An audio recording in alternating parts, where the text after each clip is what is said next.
Mon nom est Maxime Allard, je suis né à Québec, au Canada, mais je vis maintenant à Leuven, en Belgique. Je suis professeur de philosophie à Domoni et aussi de philosophie et théologie à Ho Chi Minh, à Manille, à l'Université nationale de Conakry, à l'Institut Aquinas à Saint-Louis et à quelques autres endroits lorsqu'il me reste du temps. Mon premier contact avec Domoni a été avec Michel Vanard, au tout début de Domoni, lorsqu'il était passé au Canada pour nous présenter son projet et j'avais été à l'époque très, très intéressé et à l'enseignement à distance parce que j'avais connu l'enseignement à distance en Afrique sur le modèle de UNISA et je trouvais que le modèle de Domoni répondait désormais à des besoins, d'une part, et utilisait les nouveaux outils parce que c'était fin des années 90, c'était les nouveaux outils. Je trouvais que ça valait la peine de se plonger dans ce projet. Un des grands points forts, c'est à mon avis, la capacité de Moni, grâce aux plateformes électroniques et tout, de rejoindre des gens qui n'ont pas, dans un rayon de kilomètres décent, accès à de la philosophie ou à de la théologie. Alors, je crois que c'est le grand point fort. Deuxième point fort avec les années, euh, contrairement à des universités plus traditionnelles, Domoni offre de l'enseignement en plusieurs langues. Donc, ça élargit ça aussi, à la fois le bassin des professeurs et des étudiants et étudiantes, et ça, je trouve ça très intéressant. Je peux employer le mot plaisir.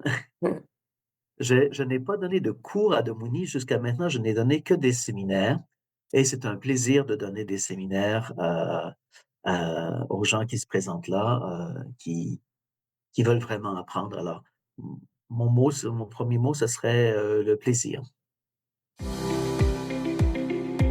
Pour beaucoup, 2 raisons liées à la distance justement. Premièrement, je l'ai mentionné dans une autre, réponse un peu plus tôt, l'expérience en Afrique du Sud de UNISA, qui était à l'époque la plus grande université qui ne fonctionnait que par correspondance. Alors avec des piles de papier qui étaient envoyées partout, ce qui coûtait cher et n'était pas toujours efficace. Alors d'une part, l'expérience d'UNISA en Afrique du Sud qui permettait, à l'époque de l'apartheid encore, à des gens d'avoir accès à un enseignement universitaire auquel ils n'auraient pas eu du tout accès autrement. Deuxième expérience, toujours liée à la distance, le Canada. J'enseignais au Collège universitaire dominicain à Ottawa pendant des années et au fil des ans, je rencontrais des jeunes qui auraient aimé aller à l'université, mais ils n'avaient pas les moyens de se déplacer depuis les grandes distances canadiennes jusqu'à l'université, jusqu'à Ottawa ou à Montréal ou à Toronto. Et il n'y avait pas moyen pour eux d'avoir accès à quoi que ce soit ou presque.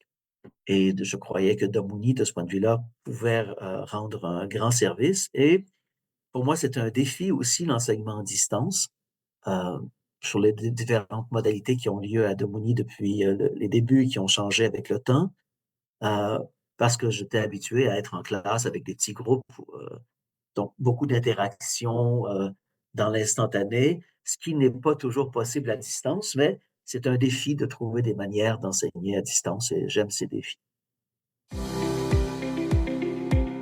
Tout le monde. Mais déjà, les gens qui n'ont pas accès à des universités plus établies, c'était, à mon avis, la recommandation première à l'époque. Mais avec les années, compte tenu de l'offre de services, de cours et de types d'activités offerts à Demouni, je crois que le bassin est beaucoup plus large.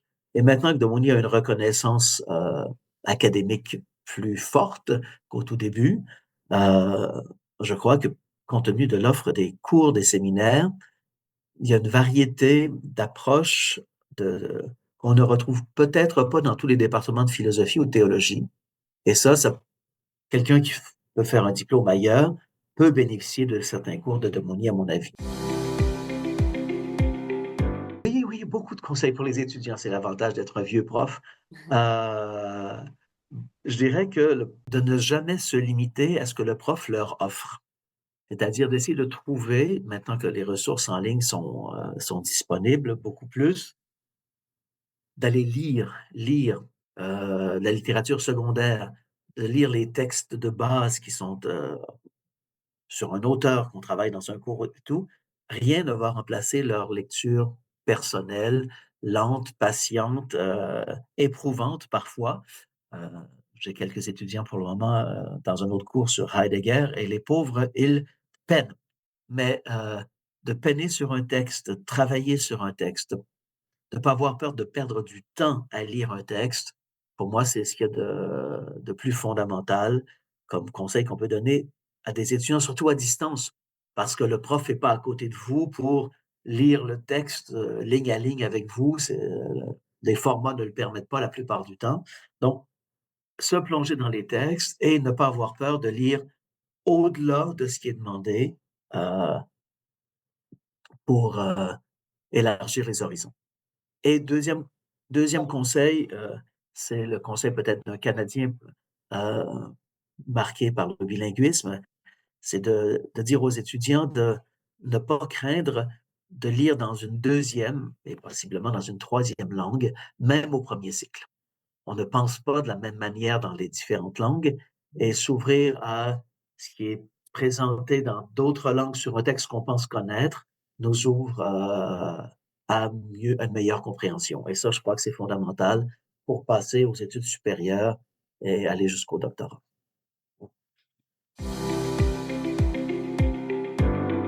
Que j'avais eu dans un cours sur, un séminaire sur Heidegger qui, faisait un travail magnifique et qui, avec les années, a continué. Adamoni est maintenant, au doctorat et je vois comment, malgré le fait que ce soit des cours à distance, donc format auquel j'étais pas habitué au point de départ, heu, progresse, développe, devient vraiment, une véritable chercheuse et pourra devenir une professeure, après coup. Donc, il y a eu cette rencontre-là avec cette femme-là.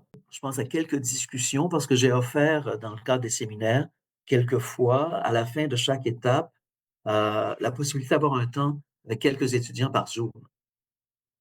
C'est difficile parce que tout le monde n'est pas sur le même fuseau horaire, mais il y en a toujours 2 ou 3 et il y a eu quelques-unes de ces rencontres-là qui ont été, très intéressantes, du point de vue de la discussion philosophique, heu, d'une richesse qu'on n'aurait pas pu avoir en classe, compte tenu de la diversité des personnes, de leur expérience, plutôt qu'une classe normale où vous avez, 15 ou 10 étudiants entre 20 et 25 ans qui ont fait le même parcours. Et là, vous avez des gens de d'autres différents pays, à différents moments de leur vie, de leur carrière, qui se mettent à discuter ensemble. Le vieux prof trouve ça très stimulant.